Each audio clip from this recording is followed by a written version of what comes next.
Hey there, I'm Paul Rabelais. I'm an estate planning attorney, and in this video I'm going to talk all about power of attorney, something just about everybody does, often misunderstood. So I'm going to lay out really 10 critical points that affect people when they either are creating a power of attorney or they've been appointed by someone else who created a power of attorney. So I'm Paul Rabelais, estate planning attorney. I help our clients all around Louisiana get and keep their legal affairs in order. So first, let me go over what is a power of attorney.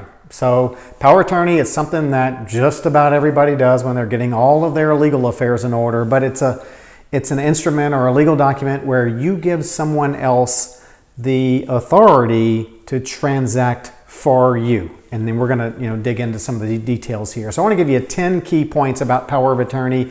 The first 4 are going to be really more definitions, but you need to know the definitions. And then the final 6 are really practical things that affect people when they're creating or trying to use a power of attorney.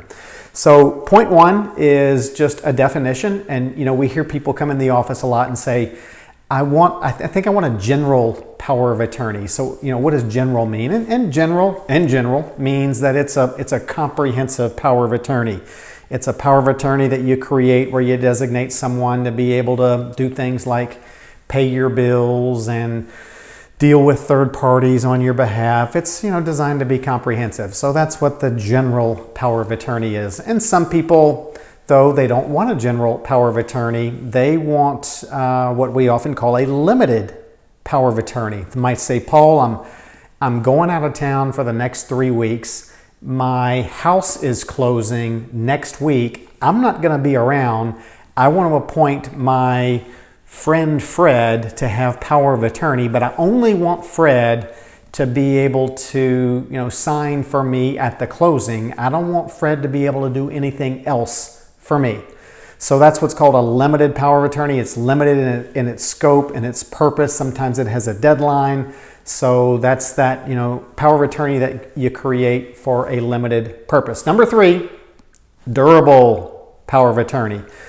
What does that mean? Well, a durable power of attorney means it remains effective even after you become incapacitated. And quite frankly, that's the main reason why people create powers of attorney, so they can have some trusted person be able to take care of things for themselves when they do become incapacitated. Oh, by the way, here in Louisiana where we are, all powers of attorney are durable, even if there's not that durable language in the power of attorney. Power of attorney in Louisiana, it's effective until you die. And so it's effective throughout your incapacity. Nonetheless, some third parties out there, they want to see all that durable language in there, so we put it in there, just in case. Point number 4, what is a springing power of attorney? So some people feel like, hey, Paul, I want my son to have power of attorney for me, but while I got my right mind, I don't want my son to have power of attorney. I don't, maybe he might get influenced by his wife to do something stupid. So I want my power of attorney only to become effective when I become incapacitated. While I'm well, while I'm healthy, nobody's going to have power of attorney for me. That's a springing power of attorney. It springs into effect when you become incapacitated. The key there is clearly defining that standard for determining your incapacity. Probably worth mentioning in this video that sometimes, when that person needs to use it and they've got to meet that definition and fulfill, the requirements that you're incapacitated, sometimes it's tough for them to get the doctors to sign those affidavits that you're incapacitated, if that's the appropriate standard. So a lot of people, I'd say most people, make their powers of attorney immediate as opposed to springing, but be aware that springing exists. So there's your first 4 definitions: general, limited, durable, and springing. Now let's get into some of the practical effects to fill out kind of numbers 5 through 10 about power of attorney explained. Number 5, people ask me the question, Paul, if I give this person power of attorney, can they go to the bank and clean me out? Well, there's a short answer and a long answer. I guess the short answer is yeah. You're giving them the authority to transact on your behalf. So if you give them power of attorney, they can deal with your banks and your other financial institutions. Now, is it within the rules that they do that? Of course not. So they're bound to do things on your behalf, and by going and taking the money out of your bank and using it for themselves, they're stealing your money. That's theft or whatever crime you want to call it. So can they go and clean you out? Yes. Is that theft? Yes. So they're bound to do things that are in your best interest, hence, appointing the right people. Point number 6, is there certain language that needs to be power of attorney? Some people, they come in the office, oh, mama gave me power of attorney, here it is, I can do whatever it is that they're needing to do. Not so fast, because there are certain powers that must be expressly stated in the power of attorney for that person to be able to do those things. A few of the common ones are the power to make donations. It must be expressly stated in the power of attorney that that person has the power to make donations on behalf of the person who signed the power of attorney. The power to deal with successions, the power to buy or sell or lease a thing, and the power to make healthcare decisions must be expressly stated in the power of attorney. So now, kind of the practical effect is some people will sign 2 powers of attorney, one for healthcare matters and one for general, financial matters, because some people want different people making the healthcare versus the financial decisions. It can be one power of attorney, but oftentimes it's done, in 2 different legal documents. So realize there are certain things that must be expressly stated in the power of attorney for that person that you designate to have the authority to do. Point number 7, Paul, can I appoint 2 or more people to have power of attorney for me? So the short answer is yes. The long answer is if you appoint 2 or more people, Paul, I have 2 kids. I don't want to offend either one of them by appointing one of them as having power of attorney for me. So since I don't want to offend them, I want both of them to work together. So yes, can you do that? Yes, but the longer answer is, many third parties out there, whether it's banks, whether it's brokerage firms, they don't want to have to deal with 2 people together acting on your behalf. And sometimes they won't honor that power of attorney where you stated that 2 or more people have to work together on your behalf to get something done. So oftentimes when we appoint 2 or more people, oftentimes we say they can act jointly or separately. And that eliminates all the problems with third parties honoring that. But so just be aware that that exists.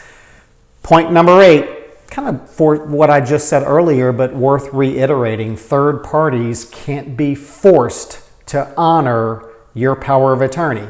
So I've seen that before. Dad signs a power of attorney appointing son as what we call agent.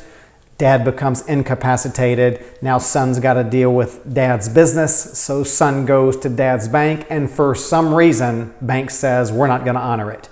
They may say it's too old. They may not like the wording of it. There's something there where the bank doesn't like it. And son is now stuck because there's no rule that says son can force the bank to honor dad's power of attorney. And if the bank doesn't honor it, and there's business that has to be done, then son may have to hire lawyers, go through a guardianship proceeding, and get court orders that the banks would be required to honor. So again, causes some difficulty there, and so need to know that ahead of time.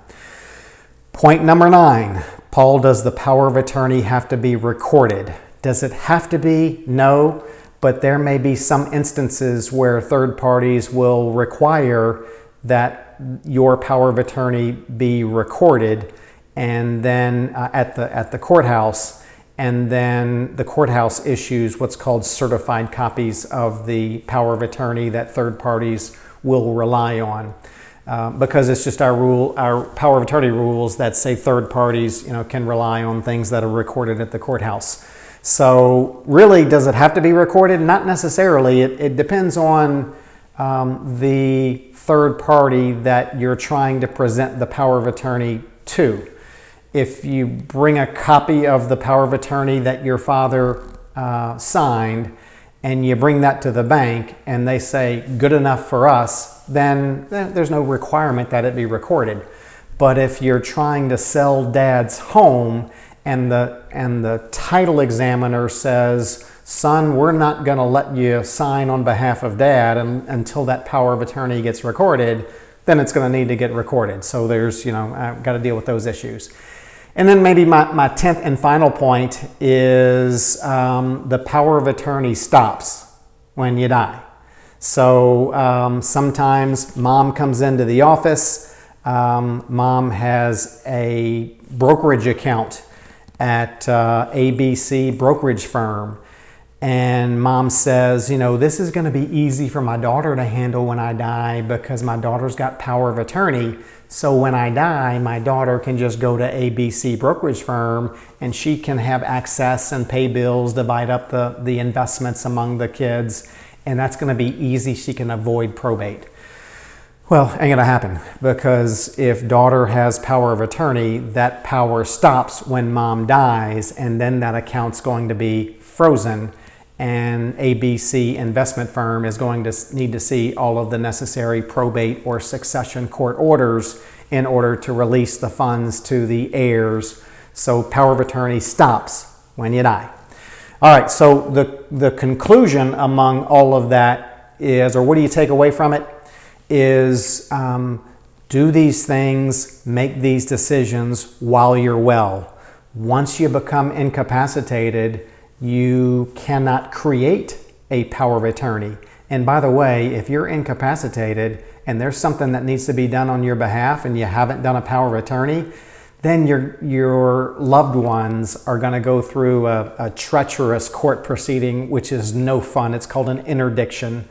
It's where your family will sue you to have you declared incompetent, very procedurally difficult, and a judge will have to declare you incompetent after a bunch of procedural stuff gets followed and time delays lapse.